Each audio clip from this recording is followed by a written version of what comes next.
മണലൂർ ഗ്രാമത്തിലേക്ക് പ്രഭാതം കടന്നുവരുന്നത് പാടവരമ്പത്തെ പുൽനാമ്പുകളിൽ പറ്റിപ്പിടിച്ച മഞ്ഞുതുള്ളികളെ ചുംബിച്ചുകൊണ്ടാണ്. കിഴക്ക് വെള്ളകീറും മുൻപേ ഗ്രാമത്തിന്റെ ജീവനാഡിയായ തോട്ടിലെ വെള്ളത്തിന്റെ കളകളാരവം കേട്ടുണരുന്ന പക്ഷികൾ പുതിയൊരു ദിവസത്തെ സ്വാഗതം ചെയ്യും. സ്വർണ്ണക്കതിരുകൾ കാറ്റിൽ തലയാട്ടി നിൽക്കുന്ന നെൽപ്പാടങ്ങൾക്ക് നടുവിലൂടെ ഒരു വെള്ളി അരഞ്ഞാണം പോലെ ആ തോട് ശാന്തമായൊഴുകി. അതിന്റെ കരയിലായി പച്ചപ്പിന്റെ അതിരുപോലെ ഓടിട്ട ഒരു കൊച്ചു വീടുണ്ടായിരുന്നു. അവിടെയാണ് സാരഥയും അവളുടെ ലോകം മാത്രമായ മകൻ ശിവനും താമസിച്ചിരുന്നത്. ശിവന്റെ ബാല്യത്തിനു പക്ഷേ ആ ഗ്രാമത്തിന്റെ പ്രഭാത ഭംഗിയുണ്ടായിരുന്നില്ല. നിറങ്ങൾ മങ്ങിയതും ശബ്ദങ്ങൾ നേർത്തതുമായിരുന്നു അവന്റെ ലോകം. അച്ഛനില്ലാത്ത കുട്ടി എന്ന യാഥാർത്ഥ്യം അവന്റെ പ്രായത്തിലുള്ള കുട്ടികൾക്ക് പരിഹസിക്കാനുള്ള ഒരു കാരണമായി മാറി. തന്തയില്ലാത്തവൻ എന്ന വിളി ഒരു മൂർച്ചയേറിയ കല്ലുപോലെ അവന്റെ കുഞ്ഞു മനസ്സിൽ ആഴത്തിൽ പതിച്ചു.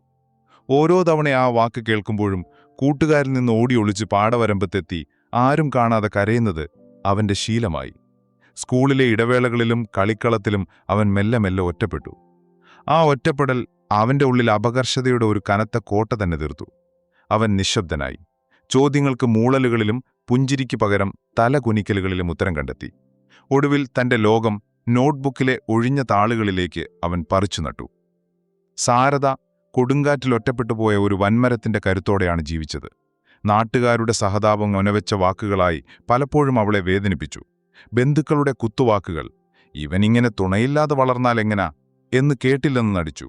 പക്ഷേ ആ അമ്മയുടെ ഉള്ളിലെ കനൽ കെട്ടില്ല. ഓരോ അപമാനവും അവൾ മകന്റെ ഉള്ളിൽ ആത്മവിശ്വാസത്തിന്റെ തിരുനാളമായി പകർന്നു. അവന്റെ തല താഴുമ്പോൾ ചേർത്ത് പിടിച്ച് നിവർത്താൻ അവൾ മറന്നില്ല. അങ്ങനെ ഒരു സന്ധ്യയിൽ മുറ്റത്ത് ഇരുൾ വീണു തുടങ്ങിയ നേരത്ത് കളി കഴിഞ്ഞു വന്ന ശിവന്റെ മുഖം വാടിയിരുന്നു. ചെളി പുരണ്ട കുപ്പായത്തേക്കാൾ അഴുക്ക് അവന്റെ മനസ്സിലായിരുന്നു. ആരോ എടിഞ്ഞുകൊടുത്ത പരിഹാസത്തിന്റെ കറ. അവന്റെ നിറഞ്ഞ കണ്ണുകൾ കണ്ടപ്പോൾ സാരഥയുടെ നെഞ്ചൊന്നു പിടഞ്ഞു. അവൾ ഒന്നും ചോദിച്ചില്ല. അവനെ ചേർത്ത് പിടിച്ച് ഉമ്മറത്തെ ചാരുപടിയിലിരുത്തി. അവന്റെ മുടിയിഴകളിലൂടെ വിരലോടിച്ചുകൊണ്ട് ശാന്തമായി പറഞ്ഞു, സാരമില്ല മോനെ, കരയരുത്. ഈ ലോകത്ത് നമ്മളെ വേദനിപ്പിക്കാൻ ഒരുപാട് പേരുണ്ടാകും. അവരുടെ മുന്നിൽ നമ്മൾ കരഞ്ഞാൽ അവർ ജയിക്കും. പകരം നമ്മളെ ഒറ്റപ്പെടുത്തിയവരുടെ മുന്നിൽ തല ഉയർത്തി ജീവിച്ചു കാണിക്കണം. അതാണ് അവർക്ക് കൊടുക്കാൻ കഴിയുന്ന ഏറ്റവും വലിയ മറുപടി. നിന്റെ അച്ഛനില്ലാത്ത കുറവ് നീ അറിയരുതെന്നതായിരുന്നു എന്റെ ഏറ്റവും വലിയ ആഗ്രഹം. പക്ഷേ ആ കുറവിനെക്കുറിച്ചോർത്ത് മറ്റുള്ളവർ നിന്നെ വേദനിപ്പിക്കുമ്പോൾ അമ്മയ്ക്ക് സഹിക്കാൻ പറ്റുന്നില്ല. ആ അമ്മയുടെ ശബ്ദമിടറി. അമ്മയുടെ കണ്ണുനീരിന്റെ ചൂട് തന്റെ കവിളിൽ വീണപ്പോൾ ശിവൻ പെട്ടെന്ന് കരച്ചിൽ നിർത്തി. ആ വാക്കുകൾ ഒരു മന്ത്രം പോലെ അവന്റെ ഹൃദയത്തിൽ ആഴ്ന്നിറങ്ങി. അന്ന് രാത്രി അവൻ തന്റെ സങ്കടങ്ങൾക്കും ഒറ്റപ്പെടലിനും ഒരു മരുന്ന് കണ്ടെത്തി. പഴയ നോട്ട്ബുക്കും നിറം മങ്ങിയ കുറച്ച് കളർ പെൻസിലുകളും അവൻ പുറത്തെടുത്തു. ആ വെള്ളക്കടലാസുകളിൽ അവൻ വർണ്ണങ്ങളുടെ ഒരു പുതിയ ലോകം പണിതു. തന്നെ നോക്കി ചിരിക്കുന്ന കൂട്ടുകാർ, കൈപിടിച്ചുയർത്തുന്ന ഒരച്ഛൻ, പാരിപ്പറക്കുന്ന പക്ഷികൾ, അതിലും വർണ്ണച്ചിറകുകളുള്ള ചിത്രശലഭങ്ങൾ, ഒരിക്കലും അസ്തമിക്കാത്ത ഒരു സൂര്യൻ. അവന്റെ വരകൾക്ക് ജീവൻ വെച്ചു. ആ നിറങ്ങൾ അവന്റെ മുറിവുകൾക്കുള്ള ലേപനമായി മാറി. അതവന്റെ സ്വപ്നങ്ങളായിരുന്നു. ആരും കളിയാക്കാത്ത, ആരും ഒറ്റപ്പെടുത്താത്ത, സ്നേഹം മാത്രം നിറഞ്ഞ ഒരു ലോകം. ആ വരകളായിരുന്നു ഈ ലോകത്തോടുള്ള അവന്റെ നിശബ്ദമായ മറുപടി. കാലം മണലൂരിന്റെ പാടവരമ്പുകളിലൂടെ ഒരു പുഴ പോലെ ഒഴുകി നീങ്ങി. ശിവന്റെ കവിളിൽ കൗമാരത്തിന്റെ നേർത്ത രോമങ്ങൾ കിളിർത്തു. അവന്റെ ശബ്ദത്തിൽ പരുഷത കലർന്നു. നോട്ട്ബുക്കിലെ വർണ്ണച്ചിത്രങ്ങൾക്ക് പകരം ഇപ്പോൾ അവന്റെ കയ്യിൽ ഒരു സ്കെച്ച് ബുക്കായിരുന്നു. അതിലെ ഓരോ താളിലും കരിയും പെൻസിലും കൊണ്ട് വരച്ച ജീവൻ തുടിക്കുന്ന ചിത്രങ്ങളുണ്ടായിരുന്നു. അവന്റെ ഒറ്റപ്പെടലിന്റെ ലോകം ഇപ്പോൾ കൂടുതൽ വലുതും സങ്കീർണവുമായിരുന്നു. പ്രീ ഡിഗ്രി കാലഘട്ടം അവന്റെ ചിന്തകൾക്ക് പുതിയ ദിശ നൽകി. കലയോടുള്ള അഭിമാനം ഒരു ലഹരിയായി സിരകളിൽ പടർന്നു. വരയ്ക്കുമ്പോൾ അവൻ മറ്റെല്ലാം മറന്നു. ആ സമയത്താണ് അവന്റെ വരണ്ട ലോകത്തേക്കൊരു മഴവില്ല് പോലെ അവൾ കടന്നുവന്നത്. നീലിമ, ഗ്രാമത്തിലെ പ്രമാണിയായ രാഘവൻ നായരുടെ ഏകമകൾ. അവളുടെ കണ്ണുകളിൽ ആകാശത്തിന്റെ നീലിമയും ചിരിയിൽ കൊന്നപ്പൂവിന്റെ ശോഭയുമുണ്ടെന്ന് അവന് തോന്നി. കോളേജിലേക്കുള്ള വഴിയിൽ ആൽമരച്ചുവട്ടിലെ ബസ് സ്റ്റോപ്പിൽ കൂട്ടുകാരികളുമായി കളിച്ചിരിക്കുന്ന അവളെ അവൻ എന്നും ദൂരെ നിന്ന് നോക്കി നിന്നു. അവളുടെ കൊലുസിന്റെ ശബ്ദം കേൾക്കാൻ വേണ്ടി മാത്രം അവൻ നേരത്തെ വീട്ടിൽ നിന്നിറങ്ങി. അവളോടുള്ള അടങ്ങാത്ത ആരാധന അവന്റെ കവിതകളിലും വരകളിലും നിറഞ്ഞു തുളുമ്പി. രാത്രിയുടെ നിശബ്ദതയിൽ മണ്ണെണ്ണ വിളക്കിന്റെ അരണ്ട വെളിച്ചത്തിൽ അവൻ ഓർമ്മയിൽ നിന്ന് അവളുടെ രൂപം വരയ്ക്കാൻ ശ്രമിച്ചു. ഓരോ തവണയും ആ കണ്ണുകളുടെ തിളക്കമോ ചിരിയുടെ പൂർണ്ണതയോ കടലാസിലേക്ക് പകർത്താനാവാതെ അവൻ നിരാശനായി. അവൾ അവന്റെ സങ്കല്പത്തിലെ ദേവതയായി. പക്ഷേ രാഘവൻ നായരുടെ പുതിയ സൗഭാഗ്യമെന്ന ഇരണ്ടാല വീടിനു മുന്നിലൂടെ നടന്നു പോകുമ്പോൾ താൻ താമസിക്കുന്ന ഓടിട്ട വീടിന്റെ ദാരിദ്ര്യം ഒരു വലിയ മതിലായി അവനു മുന്നിൽ ഉയർന്നു നിന്നു. അതേസമയം ഗ്രാമം പതിയെ മാറുകയായിരുന്നു. ഗൾഫ് പണം മണലൂരിന്റെ പച്ചപ്പിലേക്ക് സിമന്റിന്റെ ചാരനിറം കലർത്തി. പാടങ്ങൾ നികത്തി പുതിയ വഴികൾ വന്നു. ഓലമേഞ്ഞ വീടുകൾക്ക് പകരം വലിയ കോൺക്രീറ്റ് സൗധങ്ങൾ ഉയർന്നു. പാടവരമ്പത്തൂടെ പൊടി പറത്തി പുതിയ കാറുകളും ബൈക്കുകളും ചീറിപ്പാഞ്ഞു പോകുന്നു. ആ മാറ്റങ്ങളുടെ കാറ്റിൽ തന്റെ പഴയ ഓടിട്ട വീടും അമ്മയുടെ കഷ്ടപ്പാടുകളും സ്വന്തം ഭാവിയെക്കുറിച്ചുള്ള അനിശ്ചിതത്വവും ഒരു ഭാരമായി അവന് തോന്നിത്തുടങ്ങി. ഓരോ പുതിയ വീട് ഉയരുമ്പോഴും ഓരോ പുതിയ വാഹനം കടന്നുപോകുമ്പോഴും താൻ കൂടുതൽ ചെറുതാവുന്നതായി അവൻ അനുഭവപ്പെട്ടു. ആ കാഴ്ച അവന്റെ ഉള്ളിൽ കനലെരിഞ്ഞുകൊണ്ടിരുന്ന അപകർഷതാബോധത്തിന് എണ്ണ പകർന്നു. ഒരു ദിവസം കോളേജിൽ നിന്ന് മടങ്ങിവരുമ്പോൾ രാഘവൻ നായരുടെ വീടിന് മുന്നിൽ ഒരു പുതിയ കാർ വന്നു നിൽക്കുന്നത് അവൻ കണ്ടു. അതിൽ നിന്നിറങ്ങിയവരെ സ്വീകരിക്കുന്ന നീലിമയുടെ അച്ഛന്റെ മുഖത്ത് അഭിമാനം നിറഞ്ഞിരുന്നു. അത് നീലിമയുടെ വിവാഹ ആലോചനയാണെന്ന് ആരോ പിറുനിറുത്തു. ആ നിമിഷം തന്റെ സ്വപ്നങ്ങൾക്ക് മുകളിൽ ഒരു വലിയ പാറ വന്ന് വീണതുപോലെ അവന് തോന്നി. അന്ന് രാത്രി അവൻ വീണ്ടും അവളുടെ ചിത്രം വരയ്ക്കാനിരുന്നു. പക്ഷേ ഇത്തവണ ആ മുഖത്ത് പുഞ്ചിരിക്ക് പകരം തനിക്കൊരിക്കലും സ്വന്തമാക്കാൻ കഴിയില്ലെന്ന വേദനയുടെ നിഴൽ അവൻ വരച്ചു ചേർത്തു. പ്രീ ഡിഗ്രി കഴിഞ്ഞ് ഭാവിയെക്കുറിച്ചുള്ള അനിശ്ചിതത്വത്തിന്റെ നാളുകളിലൊന്നിലാണ് ആ കത്ത് വരുന്നത്. കൊച്ചിയിലുള്ള ഒരു അകന്ന ബന്ധുവഴിയാണ് ആ അവസരം വന്നത്. നഗരത്തിലെ ഒരു ചെറിയ ഗ്രാഫിക് ഡിസൈനിംഗ് കമ്പനിയിൽ ഒരു ട്രെയിനിക്കൊഴിവുണ്ട്. ശമ്പളം തുച്ഛമാണെന്ന് കത്തിൽ പ്രത്യേകം പറഞ്ഞിരുന്നു. പക്ഷേ ശിവന് അതൊരു ജോലിയായിരുന്നില്ല. മണലൂരിന്റെ ഇടുങ്ങിയ ലോകത്തുനിന്നും തന്നെ വേട്ടയാടുന്ന ഓർമ്മകളിൽ നിന്നും പുറത്തേക്കുള്ള ഒരു രക്ഷപ്പെടലായിരുന്നു അത്. അപകർഷതയുടെ ആ പഴയ കൂടുപൊളിച്ച് പുതിയൊരാകാശത്തേക്ക് പറക്കാനുള്ള ടിക്കറ്റ്. അവന്റെ വരയ്ക്കാനുള്ള കഴിവിനെ അംഗീകരിക്കുന്ന ആദ്യത്തെ അവസരം. യാത്രയ്ക്കുള്ള ദിവസം അവന്റെ ഹൃദയത്തിൽ ഒരു ഭാരം തൂങ്ങി നിന്നു. തലേന്ന് രാത്രി സാരദ ഉറങ്ങിയിരുന്നില്ല. അവന്റെ തുണികളെല്ലാം ഭംഗിയായി മടക്കി പെട്ടികൾ വയ്ക്കുമ്പോഴും യാത്രയ്ക്ക് കൊണ്ടുപോകാനുള്ള പലഹാരങ്ങൾ പൊതിയുമ്പോഴും അവരുടെ കണ്ണുകൾ നിറയുന്നുണ്ടായിരുന്നു. അവിടെ ചെന്നാൽ ആരുമില്ല മോനെ, സൂക്ഷിക്കണം, വലിയ പട്ടണമാണ്, ആരെയും പെട്ടെന്ന് വിശ്വസിക്കരുത്, അവർ വീണ്ടും വീണ്ടും പറഞ്ഞുകൊണ്ടിരുന്നു. പുലർച്ചെ ബസ് പിടിക്കാനായി ഇറങ്ങുമ്പോൾ വീട് നിശബ്ദമായിരുന്നു. ഉമ്മറപ്പടിയിലിരുന്ന് സാരദ അവനുവേണ്ടി പൊതിഞ്ഞുവെച്ച ചോറും കറികളും ഒരു വാഴയിലയിൽ പൊതിഞ്ഞു നൽകുമ്പോൾ അവരുടെ കൈകൾ വിറയ്ക്കുന്നുണ്ടായിരുന്നു. വിശന്നിരിക്കരുത് മോനെ, കിട്ടുന്നതുകൊണ്ട് സന്തോഷമായി ജീവിക്കണം, നിന്റെ വയറ് നിറഞ്ഞാലേ ഈ അമ്മയുടെ വയറ് നിറയൂ, അമ്മ ഇവിടെ ഉണ്ടാകും നിനക്ക് വേണ്ടി പ്രാർത്ഥിച്ച്. ആ അമ്മയുടെ വാക്കുകൾ ഇടറി. ശിവൻ ഒന്നും മിണ്ടിയില്ല. അമ്മയുടെ കാൽക്കൽ വീണു വന്ദിക്കുമ്പോൾ ഒരു തുള്ളി കണ്ണുനീർ അമ്മയുടെ പാദത്തിൽ വീണുടഞ്ഞു. ബസ് സ്റ്റോപ്പിൽ ബസ് വന്നു നിൽക്കുമ്പോൾ അവന്റെ നെഞ്ചൊന്ന് പിടഞ്ഞു. ബസ്സിലേക്ക് കയറുമ്പോൾ അവൻ അവസാനമായി അമ്മയെ തിരിഞ്ഞു നോക്കി. സാരി തലപ്പുകൊണ്ട് കണ്ണു തുടയ്ക്കാൻ ശ്രമിക്കുന്നുണ്ടെങ്കിലും ആ കണ്ണുകൾ ഒരു പുഴ പോലെ ഒഴുകുകയായിരുന്നു. ബസ് മണലൂർ ഗ്രാമം പിന്നിട്ട് മുന്നോട്ട് നീങ്ങുമ്പോൾ ജനലഴികളിലൂടെ അവൻ പുറത്തേക്കു നോക്കി. പച്ചപുതച്ച പാടങ്ങളും സ്വർണ്ണക്കതിരുകളും ഗ്രാമത്തിന്റെ നിഷ്കളങ്കതയും പിന്നോട്ട് ഓടിമറയുന്നത് അവൻ കണ്ടു. ദൂരെ കൈവീശി നിൽക്കുന്ന അമ്മയുടെ രൂപം ഒരു പൊട്ടുപോലെ മായുന്നതുവരെ അവൻ നോക്കി നിന്നു. അതോടെ തന്റെ സുരക്ഷിതത്വത്തിന്റെ അവസാനത്തെ കവചവും നഷ്ടപ്പെട്ടുവെന്ന് അവൻ അറിയാമായിരുന്നു. അവന്റെ മനസ്സിൽ ആശങ്കയുടെയും പ്രതീക്ഷയുടെയും ഒരു കടലിരമ്പി. നീലിമയുടെ ഓർമ്മകൾ, കൂട്ടുകാരുടെ പരിഹാസം, ഗ്രാമത്തിന്റെ ഒറ്റപ്പെടുത്തൽ, എല്ലാത്തിൽ നിന്നും അവൻ ഓടി അകലുകയായിരുന്നു. പക്ഷേ എവിടേക്ക്? ഒരു പുതിയ തുടക്കത്തിലേക്ക്? അതോ പുതിയ ഒറ്റപ്പെടലിലേക്കോ? കൊച്ചിയുടെ തിരക്കിലേക്ക് ബസ് പ്രവേശിക്കുമ്പോൾ അപരിചിതമായ കെട്ടിടങ്ങളെയും മനുഷ്യരെയും നോക്കി അവൻ തന്റെ സ്കെച്ച് ബുക്ക് നെഞ്ചോട് ചേർത്ത് പിടിച്ചു. അവന്റെ കയ്യിൽ ആകെയുണ്ടായിരുന്ന ഒരേ ഒരു ആയുധം അതായിരുന്നു. കൊച്ചിയിലെ ജീവിതം ശിവനെന്ന കളിമൺ പാത്രത്തെ പതിയെ രൂപപ്പെടുത്തി തുടങ്ങിയിരുന്നു. മാസങ്ങൾക്ക് ശേഷം അവധിക്ക് നാട്ടിലെത്തിയപ്പോൾ ആ മാറ്റം മണലൂരിലെ ഓരോ കണ്ണുകളിലും പ്രതിഫലിച്ചു. മുഷിഞ്ഞ ഷർട്ടിനും മുണ്ടിനും പകരം വില കൂടിയ ജീൻസും ടീഷർട്ടും അവന്റെ വേഷമായി. നഗരത്തിലെ തിരക്കിട്ട ജീവിതം അവന്റെ നടത്തത്തിനു വേഗത നൽകി. സംസാരത്തിൽ അപരിചിതമായ ഒരു ആത്മവിശ്വാസം കലർന്നു. പഴയ കൂട്ടുകാർ അത്ഭുതത്തോടെയും അല്പം അസൂയയോടെയും അവനെ നോക്കി. അവൻ ആലാകെ മാറിപ്പോയി, അവർ അടക്കം പറഞ്ഞു. അന്നൊരു ഉത്സവകാലമായിരുന്നു. മണലൂർ ക്ഷേത്രത്തിലെ തിരുവുത്സവം അതിന്റെ എല്ലാ പ്രൗഢിയിലുമായിരുന്നു. രാത്രി പകലാക്കുന്ന വർണ്ണവിളക്കുകൾ, കാതുകൂർപ്പിക്കുന്ന മേളപ്പെരുക്കം, ആനച്ചൂരും വെടിമരുന്നും കലർന്ന ഗന്ധം. ആൾക്കൂട്ടത്തിലൂടെ ഒഴുക്കിനനുസരിച്ച് വെറുതെ നടക്കുമ്പോൾ തന്റെ പഴയ ലോകവുമായി ഒരു ബന്ധവുമില്ലാത്തവനെപ്പോലെ അവന് തോന്നി. പെട്ടെന്നാണ് ക്ഷേത്രത്തിലെ ആൽമരച്ചുവട്ടിൽ തൂങ്ങിയ വർണ്ണവിളക്കുകളുടെ പ്രഭയിൽ അവനാ മുഖം കണ്ടത്. നീലിമ. കൂട്ടുകാരികളോടൊപ്പം നിന്ന് എന്തോ പറഞ്ഞ് ചിരിക്കുകയായിരുന്നു അവൾ. ഒരു നിമിഷം അവരുടെ കണ്ണുകൾ ആൾക്കൂട്ടത്തിനിടയിലൂടെ പരസ്പരം കോർത്തു. ശിവന്റെ ഹൃദയം പെരുമ്പര കൂട്ടി. പഴയ ഓർമ്മയിൽ അവൾ മുഖം തിരിക്കുമെന്നും തന്നെ കണ്ട ഭാവം നടിക്കില്ലെന്നും അവൻ കരുതി. എന്നാൽ ഇത്തവണ അതുണ്ടായില്ല. അവരുടെ മുഖത്ത് വിരിഞ്ഞത് അതിശയമായിരുന്നില്ല, മറിച്ച് നേർത്ത പുഞ്ചിരിയായിരുന്നു. ആ ഒരു പുഞ്ചിരി മതിയായിരുന്നു അവന്റെ ഉള്ളിലെ അപകർഷതയുടെ അവസാനത്തെ മതിലും തകർന്നു വീഴാൻ. ലോകം കീഴടക്കിയ ഒരു യോദ്ധാവിന്റെ ധൈര്യത്തോടെ അവൻ ആൾക്കൂട്ടത്തെ വകമാറ്റി അവൾക്കരികിലേക്ക് നടന്നു. സുഖമാണോ നീലിമേർ? അവന്റെ ശബ്ദം ഒട്ടും പതറിയില്ല. അവൾ ഒന്ന് ഞെട്ടിയെങ്കിലും ആ പുഞ്ചിരി മാഞ്ഞില്ല. സുഖം.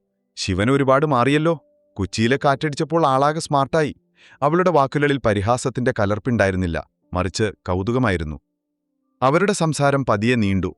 കൊച്ചിയെക്കുറിച്ചും അവന്റെ ജോലിയെക്കുറിച്ചും അവൾ ചോദിച്ചു. അവളുടെ കോളേജിലെ വിശേഷങ്ങൾ അവൻ കേട്ടിരുന്നു. ചുറ്റുമുള്ള ആരവങ്ങൾക്കിടയിലും അവർ രണ്ടുപേരും മറ്റൊരു ലോകത്തായിരുന്നു.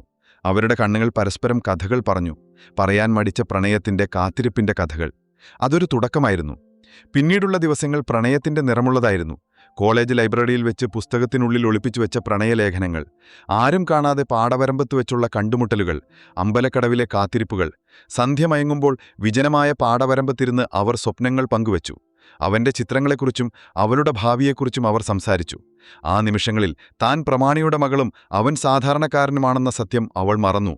അവന്റെ നെഞ്ചിൽ തലോടുന്ന കാറ്റുപോലും പ്രണയത്തിന്റെ ഈരടികൾ മൂളുന്നതായി അവർക്ക് തോന്നി. അവരുടെ പ്രണയം വളർന്നു. കരകവിഞ്ഞൊഴുകുന്ന ഒരു പുഴ പോലെ അത് അതിന്റെ എല്ലാ തീവ്രതയോടും കൂടി മുന്നോട്ട് കുതിച്ചു.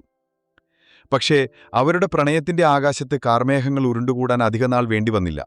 പാടവരമ്പത്തെ കണ്ടുമുട്ടലുകൾക്കും അമ്പലക്കടവിലെ കാത്തിരിപ്പുകൾക്കും സാക്ഷികളുണ്ടായിരുന്നു. അടക്കം പറച്ചിലുകൾ ഗ്രാമവഴികളിലൂടെ ഒരു കാട്ടുതീ പോലെ പടർന്നു.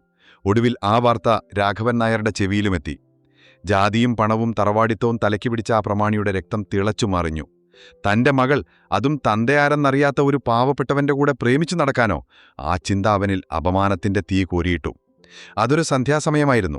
കൊച്ചിയിലേക്കുള്ള മടക്കയാത്രയ്ക്ക് മുൻപ് ടൗണിൽ പോയി അമ്മയ്ക്ക് മരുന്നു വാങ്ങി മടങ്ങുകയായിരുന്നു ശിവൻ. വിജനമായ വളവു തിരിഞ്ഞതും രാഘവൻ നായരും രണ്ടു കൂട്ടുകാരും അവന്റെ വഴി തടഞ്ഞു നിർത്തി. അവരുടെ കണ്ണുകളിൽ പകയെരിഞ്ഞു. എന്താണ് സംഭവിക്കുന്നതെന്ന് മനസ്സിലാകുന്നതിനു മുൻപേ രാഘവൻ നായരുടെ കൈ അവന്റെ ഷർട്ടിന്റെ കോളറിൽ പിടിച്ചിരുന്നു. ശബ്ദം കേട്ട് വഴിയാത്രികാരും അടുത്ത വീടുകളിലുള്ളവരും ഓടിക്കൂടി. നിമിഷങ്ങൾക്കകം അവിടെ ഒരു ആൾക്കൂട്ടം രൂപം കൊണ്ടു. എല്ലാവരുടെയും മുൻപിൽ വെച്ച് രാഘവൻ നായർ അലറി, "ഇളത്തെണ്ടി, എന്റെ മോളെ വളർത്തുന്നത് നിന്നെപ്പോലെ തന്തയില്ലാത്തൊരുത്തിന് പ്രേമിച്ച് നടക്കാനല്ല. പട്ടണത്തിലേതോ കൂലിപ്പണി എടുക്കുന്ന നിനക്ക് എന്റെ മോളെ മോഹിക്കാൻ മാത്രം ധൈര്യമായോ? നിന്റെ യോഗ്യതയുണ്ടടാ." ഓരോ വാക്കും ഒരു ചാട്ടുളി പോലെ ശിവന്റെ ഹൃദയത്തിൽ തറച്ചുകയറി. ബാല്യത്തിൽ അവനെ വേട്ടയാടിയ അതേ വാക്കുകൾ, അതേ പരിഹാസം, വർഷങ്ങൾക്കിപ്പുറം ഒരാൾക്കൂട്ടത്തിന് നടുവിൽ വീണ്ടും അവനത് കേട്ടു. ചുറ്റും കൂടി നിന്നവരുടെ സഹതാപം നിറഞ്ഞ നോട്ടങ്ങൾ അവനെ ചുട്ടുപൊള്ളിച്ചു. അവന്റെ തല കുനിഞ്ഞുപോയി. പെട്ടെന്നാണ് ആൾക്കൂട്ടത്തിനിടയിലൂടെ അവൻ ആ കാഴ്ച കണ്ടത്. ദൂരെ അവരുടെ വീടിന്റെ ഉമ്മറത്ത് നിസ്സഹായയായി കണ്ണുനീരൊഴുക്കുന്ന നീലിമയെ. അവരുടെ അമ്മ അവളെ ബലമായി പിടിച്ചുവച്ചിരുന്നു. അച്ഛാ എന്ന് വിളിക്കാൻ ശ്രമിച്ച അവളുടെ ശബ്ദം ഒരു തേങ്ങലായി ഒതുങ്ങി. അവൾക്കുവേണ്ടി ഒരക്ഷരം മിണ്ടാൻ പോലും അവൾക്ക് കഴിഞ്ഞില്ല. അവളുടെ കണ്ണുകളിലെ നിസ്സഹായത കണ്ടപ്പോൾ രാഘവൻ നായരുടെ വാക്കുകളെക്കാൾ ആഴത്തിൽ അവന്റെ ഹൃദയം മുറിഞ്ഞു. രാഘവൻ നായർ അവനെ പിടിച്ചു തള്ളി. "ഇനി മേലാലെന്റെ മോളുടെ നിഴൽ വിട്ടത്തുപോലും നിന്നെ കണ്ടുപോകരുത്, കേട്ടോടാ." നിലത്ത് വീണുപോയ ശിവൻ പതിയെ എഴുന്നേറ്റു. ആൾക്കൂട്ടം പിറുപിറുത്തുകൊണ്ട് പിരിഞ്ഞുപോയി. ആരും അവനരികിലേക്ക് വന്നില്ല. വഴിയരികിൽ ആൾക്കൂട്ടത്തിന്റെ അപമാനഭാരം മുഴുവൻ പേറി അവൻ തനിച്ചായി. ദൂരെ നീലിമയെ കൂട്ടി അവരുടെ അമ്മ വീടിന്റെ വാതിലടച്ചത് അവൻ കണ്ടു. ആ അടഞ്ഞ വാതിൽ തനിക്ക് മുൻപിൽ എന്നേക്കുമായി കൊട്ടിയടക്കപ്പെട്ട അവന്റെ പ്രണയത്തിന്റെ പ്രതീകം പോലെ അവന് തോന്നി. അവന്റെ കണ്ണുകൾ നിറഞ്ഞിരുന്നില്ല, പക്ഷെ ഉള്ളിൽ ഒരു പ്രതികാരത്തിന്റെ അഗ്നി ആളിക്കത്താൻ തുടങ്ങി. അപമാനത്തിന്റെ കനൽ ചവിട്ടി തകർന്ന ഹൃദയവുമായി അവൻ വീട്ടിലേക്ക് നടന്നില്ല, ഓടുകയായിരുന്നു. ഓരോ കാലൊച്ചയും അവനെ പരിഹസിക്കുന്നതുപോലെ അവന് തോന്നി. വഴിയരികിലെ മരങ്ങൾ അവനെ നോക്കി അടക്കം പറയുന്നതുപോലെ, ഇരുട്ടവനെ വിഴുങ്ങാൻ വരുന്നതുപോലെ. വീടിന്റെ വാതിൽക്കൽ എത്തിയപ്പോഴേക്കും അവന്റെ ശ്വാസം നിലച്ചിരുന്നു. വാതിൽ തുറന്ന സാരത കണ്ടത് ഒരു യുദ്ധത്തിൽ തോറ്റ് തുന്നമ്പാടിയെത്തിയ യോദ്ധാവിനെ പോലെയുള്ള മകനെയാണ്. അവന്റെ കണ്ണുകൾ കലങ്ങിയിരുന്നു, മുഖം വിളറി വെളുത്തിരുന്നു. അവനൊന്നും പറയാൻ കഴിഞ്ഞില്ല. വാക്കുകൾ തൊണ്ടയിൽ കുരുങ്ങി. ഒരു കൊച്ചുകുട്ടിയെപ്പോലെ അവൻ അമ്മയുടെ മടിയിലേക്ക് മുഖം പൂഴ്ത്തി പൊട്ടിക്കരഞ്ഞു. ആ കണ്ണുനീരിൽ പ്രണയനഷ്ടത്തിന്റെ വേദനയും അപമാനത്തിന്റെ കയ്പും നിസ്സഹായതയുടെ നൊമ്പരവുമുണ്ടായിരുന്നു. സാരത ഒന്നും ചോദിച്ചില്ല. ലോകം മുഴുവൻ അവനെ ഒറ്റപ്പെടുത്തിയപ്പോഴും ആ അമ്മ അവനൊരു തണലായി. അവന്റെ പുറത്ത് തലോടുമ്പോൾ ആ അമ്മയുടെ ഹൃദയം തേങ്ങുന്നുണ്ടായിരുന്നു. ഒരു വാക്കുകൊണ്ടുപോലും ആ മുറിവ് ആഴത്തിലാക്കരുതെന്ന് അവർക്കറിയാമായിരുന്നു. ആ അമ്മയുടെ മടിത്തട്ട് അവന്റെ സങ്കടങ്ങളെല്ലാം ഏറ്റുവാങ്ങുന്ന ഒരു പുണ്യഭൂമിയായി. ആ രാത്രി ശിവൻ ഉറങ്ങാൻ കഴിഞ്ഞില്ല. കണ്ണടച്ചാൽ രാഘവൻ നായരുടെ പുച്ഛം നിറഞ്ഞ മുഖവും ക്രൂരമായ വാക്കുകളും കാതുകളിൽ ഒരു പ്രകമ്പനം പോലെ മുഴങ്ങിക്കൊണ്ടിരുന്നു. "തന്തയില്ലാത്തവൻ, നിന്റെ യോഗ്യത എന്താടാ? ആ വാക്കുകൾ അവന്റെ ആത്മാഭിമാനത്തെ കീറിമുറിച്ചു. അതിനേക്കാൾ വേദനിപ്പിച്ചത് നീലിമയുടെ നിസ്സഹായമായ മുഖമായിരുന്നു. അവൾക്ക് വേണ്ടി ഒരു വാക്ക് പറയാൻ പോലും കഴിയാതെ പോയല്ലോ എന്നോർത്തപ്പോൾ അവന്റെ നെഞ്ചു പിളർന്നു. അപമാനത്തിന്റെ ആ തീയിൽ അവന്റെ പ്രണയം വെന്തുരുകി. പക്ഷേ ആ ചാരത്തിൽ നിന്ന് ഒരു ഫീനിക്സ് പക്ഷിയെപ്പോലെ പുതിയൊരു മനുഷ്യൻ ഉയർത്തെഴുന്നേൽക്കുകയായിരുന്നു. അവന്റെ കണ്ണുനീർ വറ്റി. പകരം അവിടെ പ്രതികാരത്തിന്റെ തീനാളങ്ങൾ ആളിക്കത്തി. പ്രണയനഷ്ടത്തിന്റെ വേദന അവന്റെ ഉള്ളിൽ വിജയത്തിനുള്ള അടങ്ങാത്ത ദാഹമായി, ഒരു ഇന്ധനമായി മാറി. പുലർച്ചെയുടെ നേർത്ത വെളിച്ചം മുറിയിലേക്ക് അരിച്ചു കയറുമ്പോൾ അവൻ എഴുന്നേറ്റു. അവന്റെ മുഖം ശാന്തമായിരുന്നു, പക്ഷെ കണ്ണുകൾക്ക് ഒരു പാറയുടെ ഉറപ്പുണ്ടായിരുന്നു. ഇല്ല, ഇനി കരയില്ല. എന്നെ അപമാനിച്ചവരുടെ മുന്നിൽ ഞാൻ തലകുനിക്കില്ല. എന്നെയും എന്റെ അമ്മയെയും നോക്കി പരിഹസിച്ച ഈ നാട്ടുകാർക്ക് മുന്നിൽ ഞാൻ വിജയിച്ചു കാണിക്കും. എന്റെ അമ്മയെ ഓർത്ത് ഈ നാട് അഭിമാനിക്കുന്ന ഒരു കാലം വരും. രാഘവൻ നായരെ പോലുള്ളവർക്ക് എന്റെ മുന്നിൽ തലയുയർത്തി നോക്കാൻ പോലും കഴിയാത്തത്ര ഉയരത്തിൽ ഞാനെത്തും. ഇരുട്ടിലേക്ക് നോക്കി അവൻ മനസ്സിൽ ശപഥം ചെയ്തു. അതൊരു പ്രതികാരമായിരുന്നു. കണ്ണുനീരിനു പകരം വിജയത്തിന്റെ കിരീടം നേടാനുള്ള ശപഥം. കൊച്ചിയിലേക്കുള്ള മടക്കയാത്രയിൽ ശിവൻ ജനലിലൂടെ പുറത്തേക്ക് നോക്കിയിരുന്നില്ല. അവന്റെ കണ്ണുകൾ അടഞ്ഞുകിടക്കുകയായിരുന്നു. പക്ഷെ അവൻ ഉറങ്ങുകയായിരുന്നില്ല. മനസ്സിൽ രാഘവൻ നായരുടെ വാക്കുകൾ ഒരു ഉലയിൽ എന്ന പോലെ തിളച്ചുമറിയുകയായിരുന്നു. ഓരോ തവണ ബസ് കുലുങ്ങുമ്പോഴും അപമാനത്തിന്റെ ഓർമ്മകൾ അവനെ കുത്തിനോവിച്ചു. ഇത്തവണ നഗരത്തിലേക്ക് മടങ്ങുന്നത് പ്രണയസ്വപ്നങ്ങളുമായിരുന്നില്ല, മറിച്ച് ഉള്ളിൽ ആളിക്കത്തുന്ന ഒരു പ്രതികാരത്തിന്റെ അഗ്നിയുമായിട്ടായിരുന്നു. കൊച്ചിയിലെത്തിയ ശിവൻ പഴയ ആളായിരുന്നില്ല. അവന്റെ ചിരി മാഞ്ഞുപോയിരുന്നു. സൗഹൃദ സംഭാഷണങ്ങൾ കുറഞ്ഞു. അവന്റെ ലോകം ആ ചെറിയ ഓഫീസിലെ കമ്പ്യൂട്ടർ സ്ക്രീനിലേക്ക് ചുരുങ്ങി. രാവും പകലും അവൻ ജോലി ചെയ്തു. ഓഫീസ് സമയം കഴിഞ്ഞും സഹപ്രവർത്തകരെല്ലാം മടങ്ങുമ്പോഴും ശിവൻ ആ കസേരയിൽ തന്നെയുണ്ടാകും. ഡിസൈനിങ്ങിലെ പുതിയ വഴികൾ തേടി അവൻ ഇന്റർനെറ്റിൽ അലഞ്ഞു. സ്വന്തമായി പ്രോജക്റ്റുകൾ ചെയ്തു. അവന്റെ കഴിവും സമർപ്പണവും അധികം വൈകാതെ കമ്പനിയിലെ മേലുദ്യോഗസ്ഥരുടെ ശ്രദ്ധയിൽപ്പെട്ടു. ശിവന് ഡിസൈനിങ് ഒരു ജോലിയല്ല, ഒരുതരം ഭ്രാന്താണ്, അവർ പരസ്പരം പറഞ്ഞു. ഒരു ദിവസം കമ്പനിക്ക് ദുബായിൽ നിന്നുള്ള ഒരു വലിയ ക്ലയന്റിന്റെ പ്രോജക്റ്റ് ലഭിച്ചു. അതൊരു സുവർണ അവസരമായിരുന്നു. പക്ഷേ അതോടൊപ്പം ഒരു കെണിയുമായിരുന്നു. വളരെ കുറഞ്ഞ സമയം, ക്ലയന്റിന്റെ കണിശമായ നിബന്ധനകൾ. സീനിയർ ഡിസൈനർമാർ പോലും ആ ജോലി ഏറ്റെടുക്കാൻ മടിച്ചു. പരാജയപ്പെട്ടാൽ കമ്പനിയുടെ പേരിന് കളങ്കമാകും. മീറ്റിംഗിലെ നിശബ്ദത ഭേദിച്ചുകൊണ്ട് ശിവൻ എഴുന്നേറ്റ് നിന്നു. ഞാൻ ചെയ്യാം സാർ. മാനേജർ അവനെ സംശയത്തോടെ നോക്കി. ശിവൻ, ഇത് ചെറിയ കളിയല്ല, ഇതിന്റെ റിസ്ക് വലുതാണ്. എനിക്കറിയാം സാർ, പക്ഷേ ഇതൊരു വെല്ലുവിളിയായി ഏറ്റെടുക്കാൻ ഞാൻ തയ്യാറാണ്. അവന്റെ ശബ്ദത്തിൽ ആത്മവിശ്വാസം നിറഞ്ഞിരുന്നു. പിന്നീടുള്ള ദിവസങ്ങൾ ഉറക്കമില്ലാത്ത രാത്രികളായിരുന്നു. ചായയും ബിസ്ക്കറ്റും മാത്രം ഭക്ഷിച്ച് അവൻ ആ കമ്പ്യൂട്ടറിനു മുന്നിലിരുന്നു. അവന്റെ വിരലുകൾ കീബോർഡിലും മൗസിലുമായി നൃത്തം ചെയ്തു. ഓരോ ഡിസൈനിലും അവൻ തന്റെ ആത്മാവ് സമർപ്പിച്ചു. രാഘവൻ നായരോടുള്ള പകയും നീലിമയെ നഷ്ടപ്പെട്ട വേദനയും അവന്റെ സർഗാത്മകതയ്ക്ക് ഇന്ധനമായി. ഒടുവിൽ അവസാന ദിവസത്തെ പ്രഭാതത്തിൽ അവൻ ആ പ്രോജക്റ്റ് പൂർത്തിയാക്കി. ക്ഷീണം കൊണ്ട് അവന്റെ കണ്ണുകൾ ചുവന്നിരുന്നു. അന്നുച്ചയ്ക്ക് ക്ലയന്റുമായുള്ള ഓൺലൈൻ മീറ്റിംഗിൽ എല്ലാവരും ശ്വാസമടക്കി പിടിച്ചിരുന്നു. ശിവൻ തന്റെ ഡിസൈൻ അവതരിപ്പിച്ചു. സ്ക്രീനിൽ ഓരോ ഡിസൈനും തെളിയുമ്പോൾ മീറ്റിംഗിലെ നിശബ്ദതയ്ക്ക് കനം കൂടി വന്നു. അവതരണം കഴിഞ്ഞപ്പോൾ ദുബായിലിരുന്ന ക്ലയന്റ് കുറച്ചുനേരം ഒന്നും മിണ്ടിയില്ല. പിന്നെ മൈക്കോൺ ചെയ്തു പറഞ്ഞു, excellent, this is beyond our expectations. ആ വാക്കുകൾ കേട്ട് ഓഫീസിൽ ഒരു ആഘോഷത്തിന്റെ ആരവം മുഴങ്ങി. എല്ലാവരും എഴുന്നേറ്റ് നിന്ന് കൈയടിച്ചു. മാനേജർ ഓടിവന്ന് അവനെ കെട്ടിപ്പിടിച്ചു. You saved us Shiva, you are a hero. എല്ലാവരുടെയും അഭിനന്ദനങ്ങൾക്കിടയിൽ നിൽക്കുമ്പോൾ വർഷങ്ങൾക്ക് ശേഷം ആദ്യമായി അവന്റെ മുഖത്ത് ആത്മാഭിമാനത്തിന്റെ ഒരു പുഞ്ചിരി വിടർന്നു. അത് ഗ്രാമത്തിലെ ആൾക്കൂട്ടത്തിന് മുന്നിൽ തലകുനിച്ചു നിന്നവന്റെ പുഞ്ചിരിയായിരുന്നില്ല, തന്റെ കഴിവും. ദുബായ് പ്രോജക്റ്റിന്റെ വിജയം ശിവന് കമ്പനിയിൽ പുതിയൊരു സ്ഥാനം നൽകി. ബഹുമാനത്തിന്റെ നോട്ടങ്ങളും അഭിനന്ദനങ്ങളും അവനെ തേടിയെത്തി. പക്ഷെ ആൾക്കൂട്ടം ഒഴിഞ്ഞുപോകുന്ന ഇടനാഴികളിലും തിരക്കൊഴിഞ്ഞ കമ്പ്യൂട്ടർ സ്ക്രീനിന്റെ വെളിച്ചത്തിലും അവൻ വീണ്ടും തനിച്ചായി. അവന്റെ ഉള്ളിലെ പ്രതികാരത്തിന്റെ തീയപ്പോഴും അണഞ്ഞിരുന്നില്ല. വിജയങ്ങൾ അതിന് കൂടുതൽ എണ്ണ പകരുക മാത്രം ചെയ്തു. അവന്റെ ലോകം അപ്പോഴും ജോലിയിൽ ഒതുങ്ങി നിന്നു. ചിരിയും സൗഹൃദങ്ങളും ആ ലോകത്തിന് പുറത്തായിരുന്നു. അങ്ങനെയിരിക്കെയാണ് അവൻ ലക്ഷ്മിയെ ശ്രദ്ധിച്ചു തുടങ്ങിയത്. അതേ കമ്പനിയിലെ അക്കൗണ്ട്സ് വിഭാഗത്തിൽ ജോലി ചെയ്യുന്ന ഒരു സാധാരണ പെൺകുട്ടി. പലപ്പോഴും ഫയലുകളുമായി അവന്റെ ഡിപ്പാർട്ട്മെന്റിൽ വരുമ്പോൾ ഒരു പുഞ്ചിരി സമ്മാനിക്കാൻ അവൾ മടിച്ചിരുന്നില്ല. ജീവിതം ഒരുപാട് വേദനകൾ നൽകിയിട്ടും എപ്പോഴും പ്രകാശിക്കുന്ന ഒരു മുഖമായിരുന്നു അവളുടേത്. ഒരു ദിവസം പുതിയൊരു പ്രോജക്റ്റിന്റെ സമ്മർദ്ദത്തിൽ തലപുകച്ചിരിക്കുകയായിരുന്നു ശിവൻ. രാത്രി വൈകിയിരുന്നു. ഓഫീസിൽ അവർ 5-6 പേർ മാത്രം. അവൻ ദേഷ്യത്തിൽ മൗസ് വലിച്ചെറിഞ്ഞ് കസേരയിലേക്ക് ചാരി കണ്ണുകൾ അടച്ചു.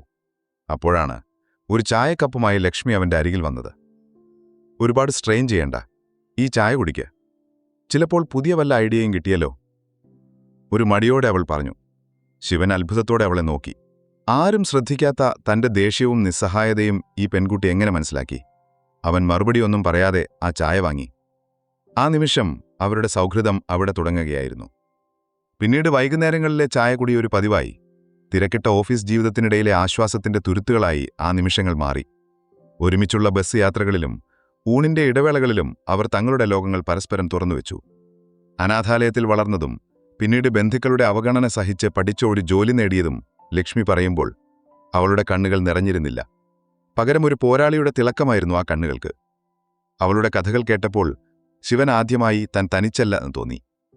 ഒരു വൈകുന്നേരം പെരുമഴയത്തെ ബസ് കാത്തു നിൽക്കുമ്പോൾ അവൻ തന്റെ ഭൂതകാലം അവളോട് പറഞ്ഞു. മണലൂർ ഗ്രാമത്തെക്കുറിച്ചും പാടവരമ്പത്തെ നിറങ്ങളെക്കുറിച്ചും നീലിമയെക്കുറിച്ചും പിന്നെ വഴിയരികിൽ വെച്ച് നേരിട്ട അപമാനത്തെക്കുറിച്ചും. എല്ലാം കേട്ടുകഴിഞ്ഞപ്പോൾ ലക്ഷ്മി അവനെ സഹതപിച്ചോ കളിയാക്കിയോ ഇല്ല. പകരം ശാന്തമായി ഇത്രമാത്രം പറഞ്ഞു. വേദനകൾ എല്ലാവർക്കുമുണ്ട് ശിവൻ. ചിലരതിൽ വീണു പോകുമ്പോൾ മറ്റു ചിലർ അതിനെ ചവിട്ടുപടിയാക്കി ഉയരങ്ങളിലേക്ക് പോകുന്നു. ശിവൻ രണ്ടാമത്തെ കൂട്ടത്തിൽപ്പെടണം. ആ വാക്കുകൾ ഒരു ഔഷധം പോലെ അവന്റെ മുറിവുകളെ തലോടി. ആദ്യമായി ഒരാൾ തന്റെ പോരാട്ടത്തെ മനസ്സിലാക്കുകയും ബഹുമാനിക്കുകയും ചെയ്തിരിക്കുന്നു. അവളുടെ സാമീപ്യം അവന്റെ ജീവിതത്തിലേക്ക് പുതിയ നിറങ്ങൾ കൊണ്ടുവന്നു. പ്രതികാരത്തിന്റെ കറുത്ത ലോകത്തിനപ്പുറം സ്നേഹത്തിനും സൗഹൃദത്തിനും സ്ഥാനമുണ്ടെന്ന് അവൻ തിരിച്ചറിഞ്ഞു. അവർ പരസ്പരം താങ്ങും തണലുമായി മാറി. അവന്റെ വരണ്ട ജീവിതത്തിലേക്ക് സ്നേഹത്തിന്റെ ഒരു നീരുറവയായി ലക്ഷ്മി മാറി. കമ്പനിയിലെ ഓരോ വിജയവും ശിവന് ആത്മവിശ്വാസം നൽകി. പക്ഷെ അവന്റെ ഉള്ളിലെ തീ അതുകൊണ്ട് അണഞ്ഞില്ല. മറ്റൊരാളുടെ കീഴിൽ മറ്റൊരാളുടെ സ്വപ്നങ്ങൾക്ക് നിറം നൽകി ജീവിക്കാൻ അവനാകുമായിരുന്നില്ല. അവന്റെ സ്വപ്നത്തിന് അതിരുകളില്ലായിരുന്നു. ഒരു രാത്രി നഗരത്തിലെ വെളിച്ചം നോക്കി ബാൽക്കണിയിൽ നിൽക്കുമ്പോൾ അവൻ ലക്ഷ്മിയോട് പറഞ്ഞു. ലക്ഷ്മി, എനിക്കിങ്ങനെ തുടരാൻ കഴിയില്ല. എന്റെ ഡിസൈനുകൾക്ക് എന്റെ പേര് വേണം. എന്റെ സ്വന്തം സ്ഥാപനം, അതാണെന്റെ ലക്ഷ്യം. ലക്ഷ്മി അവന്റെ കണ്ണുകളിലേക്ക് നോക്കി. അവിടെയുള്ള ദൃഢനിശ്ചയം അവൾ തിരിച്ചറിഞ്ഞു. അവൾ അവന്റെ കൈകളിൽ മുറുകെ പിടിച്ചുകൊണ്ട് പറഞ്ഞു. ശിവന്റെ സ്വപ്നം എന്റേതുകൂടിയാണ്. നമ്മൾ ഒരുമിച്ചു തുടങ്ങും. ആ വാക്കുകൾ അവനൊരു പുതിയ ഊർജം നൽകി. തുടക്കം കഠിനമായിരുന്നു. കമ്പനിയിൽ നിന്ന് രാജിവെച്ചപ്പോൾ പലരും അവനെ കളിയാക്കി. കയ്യിലുണ്ടായിരുന്ന ചെറിയ സമ്പാദ്യം കൊണ്ട് കൊച്ചിയിലെ ഒരു പഴയ കെട്ടിടത്തിന്റെ മുകളിലെ ഒറ്റമുറി വാടകയ്ക്കെടുത്തു. ചോർന്നൊലിക്കുന്ന മേൽക്കൂരയും ഇളകിയ ജനലുകളുമുള്ള ആ മുറി അവൻ വൃത്തിയാക്കി. ഒരു പഴയ കമ്പ്യൂട്ടറും മേശയും കസേരയും വാങ്ങി. പുറത്ത് പെയിന്റ് കൊണ്ട് സ്വന്തം കൈപ്പടയത് അവൻ ആ പേരെഴുതി.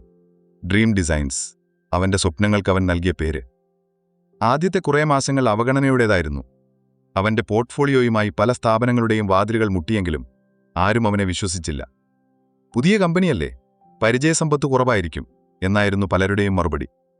രാത്രികളിൽ നിരാശനായി മുറിയിൽ വന്നിരിക്കുമ്പോൾ ലക്ഷ്മി അവന് ധൈര്യം പകർന്നു. അവൾ ജോലി കഴിഞ്ഞു വന്ന് അവനെ സഹായിച്ചു. കണക്കുകൾ നോക്കി, പുതിയ ക്ലയന്റുകളെ കണ്ടെത്താൻ ശ്രമിച്ചു. ഒടുവിൽ ഒരു ചെറിയ തുണിക്കടയുടെ ലോഗോ ഡിസൈൻ ചെയ്യാനുള്ള അവസരം അവനെ തേടിയെത്തി. കിട്ടിയ തുക പുച്ഛമായിരുന്നെങ്കിലും ശിവൻ ആ ജോലിയിൽ തന്റെ ആത്മാവ് നൽകി. ആ ലോഗോ കണ്ട തുണിക്കടയുടമെ അത്ഭുതപ്പെട്ടു. അദ്ദേഹം വഴി മറ്റൊരു ജോലി കിട്ടി, പിന്നെ അടുത്തത്. അവന്റെ ഡിസൈനുകളുടെ മികവ് പതിയെ ആളുകൾ തിരിച്ചറിയാൻ തുടങ്ങി. വർഷങ്ങൾ അതിവേഗം കടന്നുപോയി. ശിവന്റെ കഠിനാധ്വാനം ഫലം കണ്ടു. ഡ്രീം ഡിസൈൻസ് ആ ഒറ്റമുറിയിൽ നിന്നും കൊച്ചിയിലെ ഒരു വലിയ ഓഫീസിലേക്ക് വളർന്നു. ഒരു കമ്പ്യൂട്ടറിന് പകരം നൂറുകണക്കിന് കമ്പ്യൂട്ടറുകൾ നിരന്നു. ഒറ്റയ്ക്ക് തുടങ്ങിയ യാത്രയിൽ ഇന്ന് അവനോടൊപ്പം ഒരു വലിയ ടീമുമുണ്ടായിരുന്നു. കൊച്ചിക്ക് പുറമെ ബാംഗ്ലൂരിലും ചെന്നൈയിലും ഡ്രീം ഡിസൈൻസിന്റെ ശാഖകൾ തുറന്നു. ഒരു ദിവസം ഇന്ത്യയിലെ ഏറ്റവും വലിയ ബിസിനസ് മാഗസിന്റെ കവർ സ്റ്റോറിക്കായി അവർ ശിവനെ സമീപിച്ചു. ആധുനിക ഇന്ത്യൻ ഗ്രാഫിക് ഡിസൈനിംഗ് ലോകത്തിന് പുതിയ ദിശാബോധം നൽകിയ യുവ സംരംഭകൻ എന്നായിരുന്നു അവരവനെ വിശേഷിപ്പിച്ചത്. ആ മാഗസിൻ കവറിൽ തന്റെ ചിത്രം കണ്ടുകൊണ്ട് ബാംഗ്ലൂരിലെ ഓഫീസ് കെട്ടിടത്തിന്റെ മുകളിലെ നിലയിൽ നിൽക്കുമ്പോൾ അവൻ ഓർമ്മകളിലൂടെ തന്റെ ഗ്രാമത്തിലേക്ക് യാത്രയായി. വഴിയരികിൽ അപമാനിതനായി തലകുനിച്ചു നിന്ന ആ പയ്യനിൽ നിന്നും ഈ നിലയിലേക്കുള്ള ദൂരം അവന്റെ കണ്ണുകളെ ഈറനണിയിച്ചു. അത് വിജയമായിരുന്നു, അവന്റെ പ്രതികാരത്തിന്റെ മധുരമായ വിജയം. ബാംഗ്ലൂരിലെ തന്റെ ഓഫീസ് കെട്ടിടത്തിന്റെ മുകളിലെ നിലയിലെ ഗ്ലാസ് ഭിത്തിയിലൂടെ നഗരത്തിന്റെ രാത്രി വെളിച്ചം നോക്കി നിൽക്കുമ്പോഴും ശിവന്റെ മനസ്സ് മണലൂർ ഗ്രാമത്തിലെ പാടവരമ്പത്തായിരുന്നു. ഓർമ്മകളിലെ ആ ഓടിട്ട വീടിന്റെ ഉമ്മറത്ത് തന്നെയും കാത്തിരിക്കുന്ന അമ്മയുടെ രൂപം അവന്റെ മനസ്സിൽ തെളിഞ്ഞു. വിധേയത്തിന്റെ പടവുകൾ ഓരോന്നു കയറുമ്പോഴും അവൻ തന്റെ വേരുകൾ മറന്നിരുന്നില്ല. ഉള്ളിൽ കൊണ്ടുനടന്ന പ്രതികാരത്തിന്റെ ആദ്യത്തെ മധുരം തന്റെ അമ്മയ്ക്കുള്ള സമ്മാനമായിരിക്കണമെന്ന് അവൻ ഉറപ്പിച്ചിരുന്നു. അടുത്ത ദിവസം തന്നെ ശിവൻ നാട്ടിലേക്ക് തിരിച്ചു. അവൻ ആദ്യം ചെയ്തത് തങ്ങളെ ഒരുപാട് കാലം മഴയിൽ നിന്നും വെയിലിൽ നിന്നും കാത്തുസൂക്ഷിച്ച, എന്നാൽ ഒരുപാട് അപമാനങ്ങൾക്ക് സാക്ഷിയായ ആ പഴയ ഓടിട്ട വീട് പൊളിച്ചുമാറ്റുക എന്നതായിരുന്നു. ആ സ്ഥാനത്ത് ഗ്രാമത്തിലെ മറ്റേത് വീടിനെയും നിഷ്പ്രഭമാക്കുന്ന മനോഹരമായ ഒരു ഇരുനില ബംഗ്ലാവിന്റെ പണി തുടങ്ങി. ഓരോ കല്ലും അവന്റെ മേൽനോട്ടത്തിൽ ഉയർന്നു. ഗ്രാമവാസികൾ അത്ഭുതത്തോടെ ആ വളർച്ച നോക്കി നിന്നു. പണി പൂർത്തിയായ ആ വീടിനു മുന്നിൽ അവൻ മനോഹരമായൊരു പേരെഴുതിവെച്ചു: സാരദ. തന്റെ ജീവിതത്തിലെ എല്ലാ വേദനകളും സഹിച്ച, തന്റെ വിജയത്തിനു വേണ്ടി മാത്രം ജീവിച്ച ആ അമ്മയ്ക്കുള്ള ഒരു സ്മാരകം കൂടിയായിരുന്നു അത്. പുതിയ വീടിന്റെ ഗൃഹപ്രവേശനത്തിന് നാട്ടുകാരും ബന്ധുക്കളും എല്ലാം ക്ഷണിക്കപ്പെട്ടു. ഒരു കാലത്ത് തന്തയില്ലാത്തവൻ എന്ന് വിളിച്ച് കളിയാക്കിയവർ, അമ്മയെ കുത്തുവാക്കുകൾ കൊണ്ട് വേദനിപ്പിച്ചവർ എല്ലാവരും ആ വീടിന്റെ മുറ്റത്തണിനിരന്നു.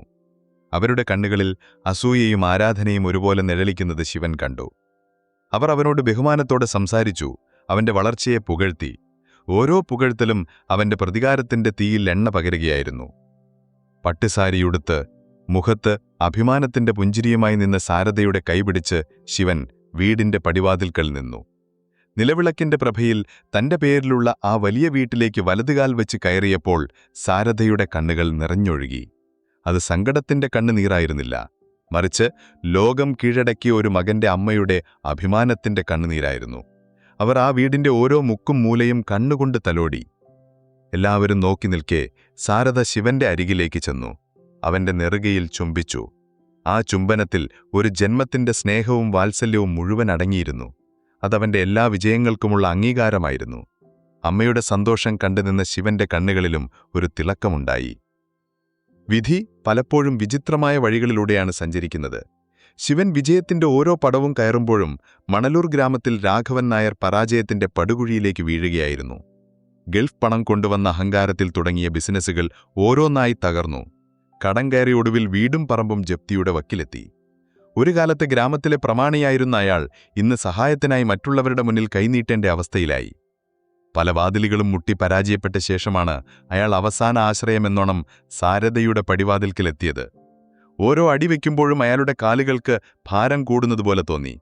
ഒരു കാലത്ത് താൻ പുച്ഛിച്ചു തള്ളിയ ആ പഴയ ഓടിട്ട വീടിന്റെ സ്ഥാനത്ത് തലയുയർത്തി നിൽക്കുന്ന ആ സൗധം അയാളെ നോക്കി പരിഹസിക്കുന്നതുപോലെ അയാൾക്ക് തോന്നി. പുതിയ വീടിന്റെ വിശാലമായ പൂമുഖത്തെ ചാരി കസേരയിൽ ഒരു മാസിക വായിച്ചിരിക്കുകയായിരുന്നു ശിവൻ. ഗേറ്റ് തുറക്കുന്ന ശബ്ദം കേട്ട് തലയുയർത്തി അവൻ കണ്ടത് കാലം ചുളിവു വീഴ്ത്തിയ തകർച്ചയുടെ ഭാരം പേറുന്ന രാഘവൻ നായരുടെ രൂപമാണ്. ശിവനെ കണ്ടതും രാഘവൻ നായർക്ക് സ്വയം ലജ്ജ തോന്നി. അയാൾ തലകുനിച്ചു. ശിവൻ ശാന്തനായി കസേരയിൽ നിന്ന് എഴുന്നേറ്റു. എന്താ അമ്മാവനിവിടെ? അവന്റെ ശബ്ദത്തിൽ പരിഹാസമോ പുച്ഛമോ ഉണ്ടായിരുന്നില്ല. ആ ചോദ്യത്തിനു മുന്നിൽ രാഘവൻ നായർ പതറി. അയാൾ ദയനീയമായി തന്റെ അവസ്ഥകൾ വിവരിച്ചു. സംസാരത്തിനൊടുവിൽ ഒരു പഴയ കച്ചവടക്കാരന്റെ തന്ത്രത്തോടെ അയാൾ പറഞ്ഞു, എല്ലാം എന്റെ തെറ്റായിരുന്നു ശിവ. അന്ന് ഞാൻ പറഞ്ഞതൊന്നും മോൻ മനസ്സിൽ വെക്കരുത്. ശിവന് വിരോധമില്ലെങ്കിൽ എന്റെ മകൾ നീലിമയെ. അയാൾ വാക്കുകൾ പൂർത്തിയാക്കിയില്ല. ശിവൻ ശാന്തനായി പുഞ്ചിരിച്ചു. ആ പുഞ്ചിരിക്ക് വർഷങ്ങളുടെ വേദനയുടെയും വിജയത്തിന്റെയും മൂർച്ചയുണ്ടായിരുന്നു. അവൻ അകത്തേക്ക് നോക്കി വിളിച്ചു, ലക്ഷ്മി. അകത്തുനിന്ന് ലക്ഷ്മി ഒരു ഗ്ലാസ് വെള്ളവുമായി വന്നു. അവളത് രാഘവൻ നായർക്ക് നേരെ നീട്ടി. ശിവൻ ലക്ഷ്മിയുടെ തോളിൽ കൈയിട്ടുകൊണ്ട് പറഞ്ഞു, ഇതെന്റെ ഭാര്യ ലക്ഷ്മി, എന്റെ ഒരു മോശം കാലത്ത് കൂടെ നിന്നവൾ. ലക്ഷ്മിയെ കണ്ടതും രാഘവൻ നായരുടെ അവസാന പ്രതീക്ഷയും അസ്തമിച്ചു. ശിവൻ അകത്തുപോയി ഒരു ചെക്ക് ബുക്കുമായി വന്നു. അയാൾക്ക് ആവശ്യമുള്ളതിലും വലിയൊരു തുക അതിൽ എഴുതി ഒപ്പിട്ടു. അതയാൾക്ക് നേരെ നീട്ടിക്കൊണ്ട് ശിവൻ പറഞ്ഞു, അമ്മാവനെ ഈ സഹായം ഞാൻ ചെയ്യും. കാരണം നിങ്ങളെപ്പോലുള്ളവരാണ് എന്നെ വളർത്തിയത്. അന്ന് എല്ലാവരുടെ മുന്നിൽ വെച്ച് നിങ്ങളെന്നോട് എന്റെ യോഗ്യത എന്താണെന്ന് ചോദിച്ചില്ലേ? ഇതാണ് എന്റെ യോഗ്യത. എന്റെ കഷ്ടപ്പാടുകളുടെ കാലത്ത് എന്റെ കൂടെയില്ലാത്തൊരാൾ എന്റെ സുഖത്തിൽ മാത്രം കൂടെ വേണ്ട. ഇതൊരു പ്രതികാരമല്ല അമ്മാവ, ഒരു തിരിച്ചറിവാണ്. ആ പക്വതയാർന്ന മറുപടിക്ക് മുന്നിൽ ആ ചെക്ക് വാങ്ങി വിറയ്ക്കുന്ന കൈകളുമായി രാഘവൻ നായർ തലകുനിച്ചു നിന്നു. ഒരു വാക്കുപോലും മറുപടി പറയാനാവാതെ അയാൾ ആ വീട്ടിൽ നിന്ന് പടിയിറങ്ങി. ശിവൻ ലക്ഷ്മിയുടെ കൈ ചേർത്ത് പിടിച്ച് അയാൾ പോകുന്നത് നോക്കി നിന്നു. അടുത്ത അവധിക്ക് ശിവൻ കൊച്ചിയിൽ നിന്ന് വന്നത് തനിച്ചായിരുന്നില്ല. അവന്റെ കാർ സാരദയുടെ മുറ്റത്ത് വന്ന് നിന്നപ്പോൾ ഡ്രൈവിംഗ് സീറ്റിനപ്പുറത്തെ വാതിൽ തുറന്ന് പുറത്തിറങ്ങിയത് ലക്ഷ്മിയായിരുന്നു. ആ നിമിഷത്തിനായി കാത്തിരുന്നതുപോലെ സാരദ ഉമ്മറത്തേക്ക് വന്നു. അവരുടെ കണ്ണുകളിൽ ആകാംക്ഷയും ചെറിയൊരാശങ്കയും നിഴലിച്ചു. ശിവൻ ലക്ഷ്മിയുടെ കൈ പിടിച്ച് അമ്മയുടെ അടുത്തേക്ക് നടന്നു. അവൻ അമ്മയുടെ കണ്ണുകളിലേക്ക് നോക്കി. അമ്മേ, ഇതാണ് ലക്ഷ്മി, എന്റെ ജീവിതത്തിലെ എല്ലാ പ്രതിസന്ധികളിലും എനിക്ക് തണലായി കൂടെ നിന്നവൾ. സാരദ ഒന്നും മിണ്ടിയില്ല. അവർ ലക്ഷ്മിയുടെ മുഖത്തേക്ക് നോക്കി. ആ കണ്ണുകളിലെ സ്നേഹവും സത്യസന്ധതയും ആ പുഞ്ചിരിയിലെ നിഷ്കളങ്കതയും ആ അമ്മ ഒരു നിമിഷം കൊണ്ട് തിരിച്ചറിഞ്ഞു. മകന്റെ മുറിവേറ്റ ഹൃദയത്തെ സ്നേഹം കൊണ്ട് പൊതിഞ്ഞവളാണ് മുന്നിൽ നിൽക്കുന്നതെന്ന് അവർക്ക് മനസ്സിലായി. സാരദലക്ഷ്മിയുടെ കൈകൾ രണ്ടും ചേർത്ത് പിടിച്ചു. അവരുടെ കണ്ണുകൾ നനഞ്ഞിരുന്നു. "എന്റെ മോനെ, പൊന്നുപോലെ നോക്കണേ" എന്നിടറിയ ശബ്ദത്തിൽ അവർ പറഞ്ഞു. ആ വാക്കുകളിൽ ഒരമ്മയുടെ സ്നേഹവും സമ്മതവും മുഴുവനുണ്ടായിരുന്നു. പിന്നീട് ആ വീട്ടിൽ സന്തോഷത്തിന്റെ ദിവസങ്ങളായിരുന്നു. ലക്ഷ്മിയുടെ ചിരി ആ വീടിന്റെ ഐശ്വര്യമായി. അവൾ സാരദയ്ക്ക് മരുമകളായിരുന്നില്ല, മകളായിരുന്നു. അവർ ഒരുമിച്ച് അടുക്കളയിൽ പാചകം ചെയ്തു. പാടവരമ്പത്തൂടെ നടക്കാൻ പോയി. പഴയ കഥകൾ പറഞ്ഞ് ചിരിച്ചു. ശിവൻ ആദ്യമായി തന്റെ അമ്മയുടെ മുഖത്ത് അങ്ങനെ ഒരു സംതൃപ്തി കണ്ടു. ഒരു പ്രഭാതത്തിൽ ബാൽക്കണിയിലെ ചാരുകസേരയിലിരുന്ന് കിഴക്ക് വെള്ളകീറുന്നത് നോക്കിയിരിക്കുകയായിരുന്നു സാരദ. അവരുടെ മുഖത്ത് പറഞ്ഞറിയിക്കാനാവാത്തൊരു ശാന്തത നിറഞ്ഞിരുന്നു. പിന്നിൽ നിന്ന് വന്ന ശിവൻ അമ്മയുടെ തോളിൽ മെല്ലെ തലോടി. "എന്താ അമ്മ ആലോചിക്കുന്നത്?" സാരദ പുഞ്ചിരിയോടെ നഗനെ നോക്കി. "ഒന്നുമില്ല മോനെ. പണ്ട് ഈ പാടത്തേക്ക് നോക്കിയിരിക്കുമ്പോഴെന്റെ നെഞ്ചിലൊരു തീയായിരുന്നു. ഇന്നാ തീ അണഞ്ഞു. എല്ലാം തണുത്തു." അവരുടെ അരികിൽ പുതിയ ആകാശത്തേക്ക് നോക്കി ശിവൻ നിന്നു. രാഘവൻ നായരോടുള്ള പ്രതികാരം അവന്റെ മനസ്സിൽ നിന്ന് എന്നോ മാഞ്ഞുപോയിരുന്നു. ആ ശൂന്യതയിൽ ഇപ്പോൾ ലക്ഷ്യങ്ങളുടെ പുതിയ നക്ഷത്രങ്ങൾ ഉദിച്ചിരുന്നു. നേടിയ വിജയങ്ങളിൽ അവൻ അഹങ്കരിച്ചില്ല. ഇനിയും ഒരുപാട് ദൂരം പോകാനുണ്ടെന്നും പുതിയ ഉയരങ്ങൾ കീഴടക്കാനുണ്ടെന്നും അവന്റെ മനസ്സ് മന്ത്രിക്കുകയാണ്. അവന്റെ യാത്ര തുടരുകയാണ്. പ്രതികാരത്തിന്റെ ചതുപ്പിൽ നിന്നല്ല, സ്നേഹത്തിൽ നിന്നും സ്വപ്നങ്ങളിൽ നിന്നും ഊർജ്ജം ഉൾക്കൊണ്ട് അനന്തമായ ആകാശത്തേക്ക്.